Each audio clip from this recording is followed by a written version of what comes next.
wabarakatuh. Sebelumnya, perkenalkan kami dari kelompok 7 yang beranggotakan saya sendiri, yakni Muhammad Pandu Prapista. Lalu ada rekan saya. Saya Deliana Ika Wardani. Dan saya Ashifa Izaini Safari. Di sini kami mau mempresentasikan hasil kerja kami terkait mata kuliah Interaksi Komputer dan Manusia. Di sini kami mengambil website TOS yang dimiliki oleh Telkom University Surabaya atau Telkom University. Di sini kami sebelumnya mau menjelaskan apa itu TOS.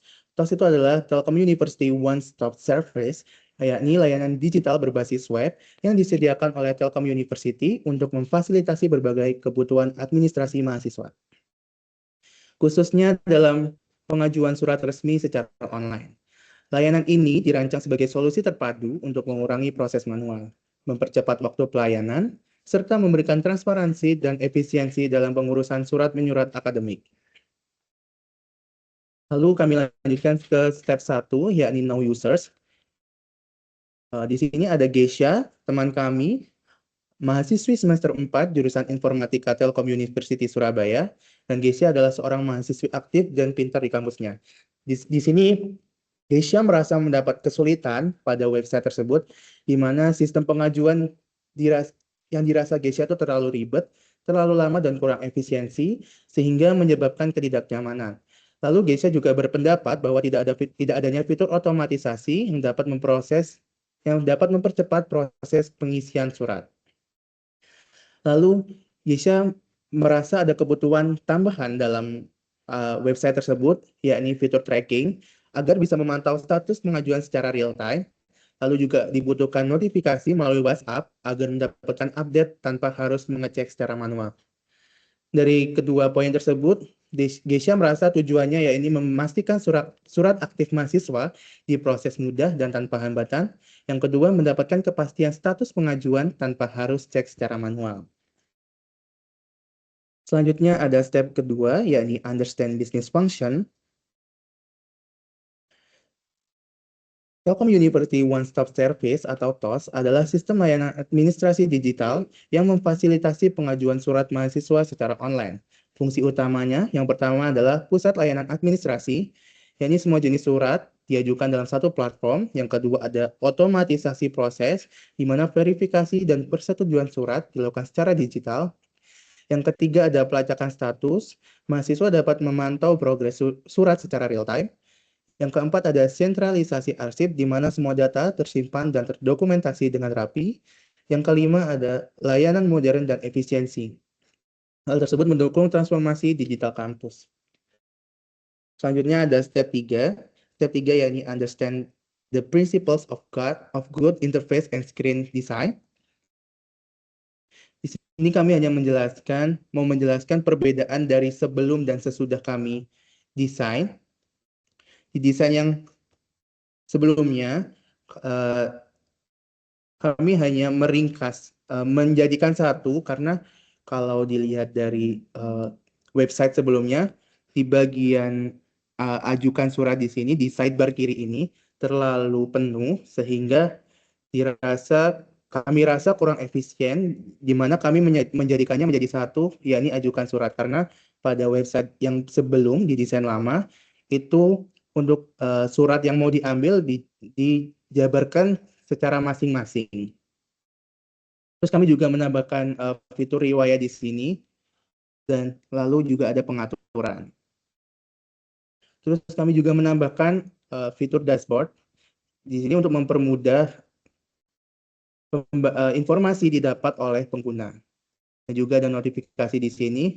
Hal tersebut tidak kami rubah karena kami rasa juga fitur tersebut harus ada. Dan di sini kami menambahkan icon keluar atau fitur keluar untuk apabila dirasa sudah tidak memerlukan lagi pengguna untuk membuka website ini. Mungkin itu aja perbandingan dari desain dashboard TOS lama dan barunya. Mungkin selanjutnya bisa dilanjutkan oleh teman saya. Baik, selanjutnya ada Develop System, Menu, dan Navigation. Nah, untuk Develop System and Navigation sendiri yaitu memiliki flowchart terkait pertama kami memulai untuk membuka websitenya, lalu ada tampilan menu utama. Nah, waktu pas memulai itu kita harus login dengan user atau akun SSO, lalu setelah itu kita masuk di menu utama di mana ada status dan unduhan surat pada beranda ataupun dashboard yang tadi disebutkan teman saya. Lalu ada mengajukan surat, di mana mengajukan surat ini memilih untuk menu suratnya dan pilihan jenis suratnya. Lalu ada memilih fitur pencarian dan kata kunci. Lalu setelah itu ada pilihan suratnya. Kemudian ada halaman isi data. Setelah itu selesai, lalu ada juga terkait memilih status surat untuk disetujui, di mana terdapat list surat. Nah, list surat ini akan menghasilkan PDF hasil surat. Lalu ketika kita mau membuka PDF tersebut, kita melakukan tombol download, dan ada juga terkait pencarian jenis surat. Lalu ada terkait memilih status surat untuk menunggu, lalu ada list surat dan pencarian jenis suratnya. Kemudian ada juga terkait memilih status surat untuk ditolak, dan ada list surat. Lalu kami setiap surat tersebut ada pencarian jenis surat atau filterisasi. Setelah semua dilakukan itu, maka prosesnya sudah selesai. Selanjutnya, lalu ada step 5 di mana proper Windows. Untuk step 5 sendiri kami telah membuat terkait wireframe-nya, yaitu yang pertama yang di pojok kiri atas ada halaman login atau masuk di akun website TOSS tersebut. Lalu di wireframe kedua yang kiri itu ada terkait dashboard di mana ada accepted, waiting, dan rejected. Lalu ada tampilan yang ketiga yaitu menu dashboard-nya, apa yang akan kita mau seperti ajukan surat, riwayat, ataupun pengaturan akun. Nah, ketika kita menggunakan halaman ketiga tadi yang ajukan surat, maka ada tampilannya di yang atas, yaitu seperti ada tracking-nya, itu kita mengajukan surat di mana Pandu minta tolong untuk di-zoom terkait. Nah, di bagian situ ada tracking. Terdapat yang step pertama yaitu informasi dokumen di mana tujuannya disesuaikan. Kalau website sebelumnya yang TOSS lama itu kita harus memilih satu-satu terkait apa tujuan kita. Nah, kalau yang sekarang ini kita bisa langsung memilih di halaman ini aja terkait tujuan kita tuh apa. Lalu yang kedua ada setelah kita melakukan informasi dokumen, kita klik selanjutnya di mana kita akan input data mahasiswa. Nah, untuk nama fakultas, name program studi, email, dan telepon itu udah disesuaikan dengan data kita yang di Igresias. Jadi, untuk website TOSS sendiri ini udah terlink oleh akun SSO atau Igresias kami. Selanjutnya, kita klik selanjutnya di mana kita masuk di halaman alamat dan orang tua. Nah, untuk alamat sendiri juga sama, sudah terinput by system, yaitu Igresias atau akun SSO-nya. Nah, untuk yang perlu kita isi atau input datanya yaitu nama orang tua dan pekerjaan orang tua, di mana nama orang tua ini hanya ada salah satu seperti ibu ataupun ayah, pekerja orang tua pun disesuaikan dengan nama orang tua yang kita inputkan. Lalu klik selanjutnya lagi. Nah, di bagian konfirmasi dan simpan ini, maka akan ada preview tampilan surat yang kita ajukan, seperti hal-hal yang sudah kita inputkan sebelumnya. Nah, kalau misalnya emang terdapat kesalahan typo atau semacamnya, maka kita bisa melakukan menu di tombol kembali untuk melakukan input ulang. Jika semuanya sudah sesuai, maka akan klik konfirmasi. Selanjutnya, lalu ada step 6, di mana proper interaction device. Selanjutnya. Nah, untuk tampilan desainnya sendiri kurang lebih seperti ini setelah updatean dari wireframe tadi, di mana pengembangan TOSS ini difokuskan pada akses melalui website di perangkat laptop atau PC, agar pengguna mendapatkan pengalaman maksimal dalam mengisi, melacak, dan mengelola pengajuan surat. Untuk sementara, kami menggunakan website di laptop atau PC karena menurut kami itu lebih memungkinkan untuk UI UX-nya daripada sistem di handphone atau mobile phone, karena emang kita belum membuat suatu aplikasi, jadi ini hanya berupa website dan untuk tampilannya lebih bagus dilakukan di laptop ataupun PC. Selanjutnya. Lalu ada step 7 yang akan dijelaskan oleh teman saya. Oke, sekarang kita masuk ke step 7, yaitu screen-based control. Oke, boleh next. Nah, di screen-based control ini menunjukkan beberapa menu-menu yang bisa memberikan hal yang interaktif pada pengguna. Seperti yang pertama ada drop-down menu. Drop-down menu ini digunakan untuk memilih jenis surat, kategori kegiatan, atau fakultas. Contohnya ada yang bagian di bawah, bisa di zoom, yang bagian drop-down menu.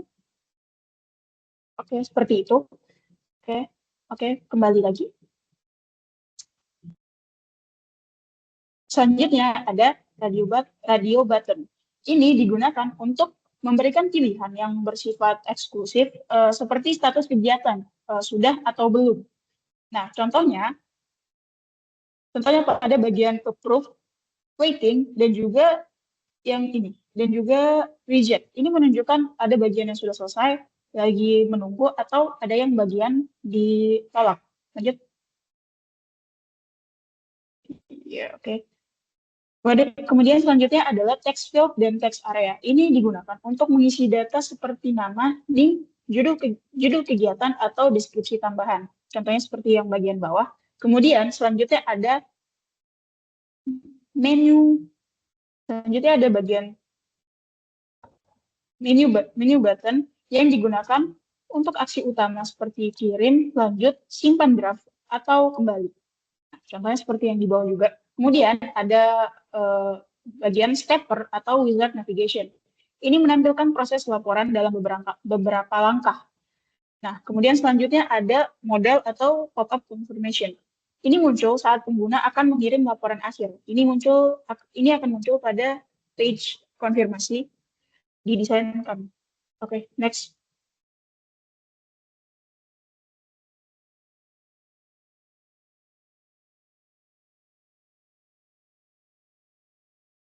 Step selanjutnya adalah clear text dan end message. Lanjut.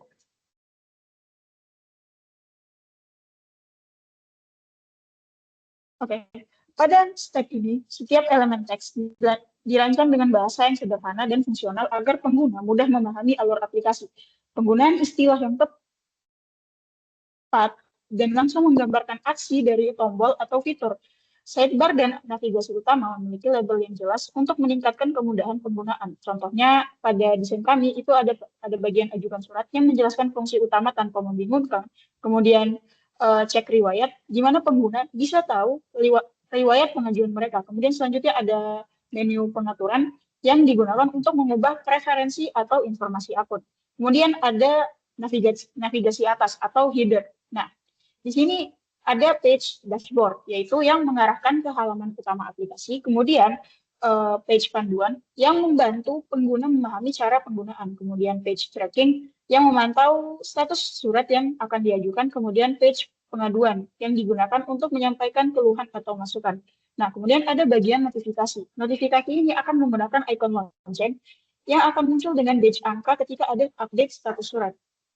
Klik ikon akan menampilkan daftar notifikasi status surat terbaru. Nah, kemudian ada tombol keluar yang akan langsung mengarahkan untuk keluar dari akun TOSS dengan teks yang jelas dan familiar. Lanjut ke step selanjutnya.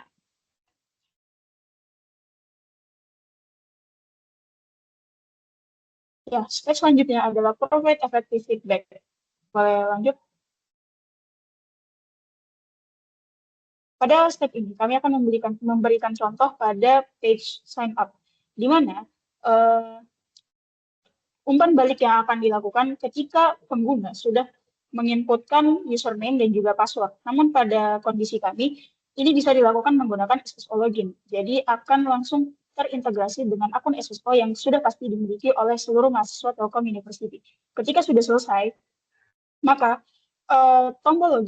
akan langsung menuju login dan masuk ke page dashboard.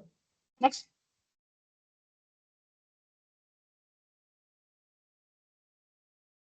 Sepertinya udah selesai Kak Siva. Oke, sekian dari kelompok kami. Mohon maaf bila ada salah kata dan apapun itu. Wassalamualaikum warahmatullahi wabarakatuh.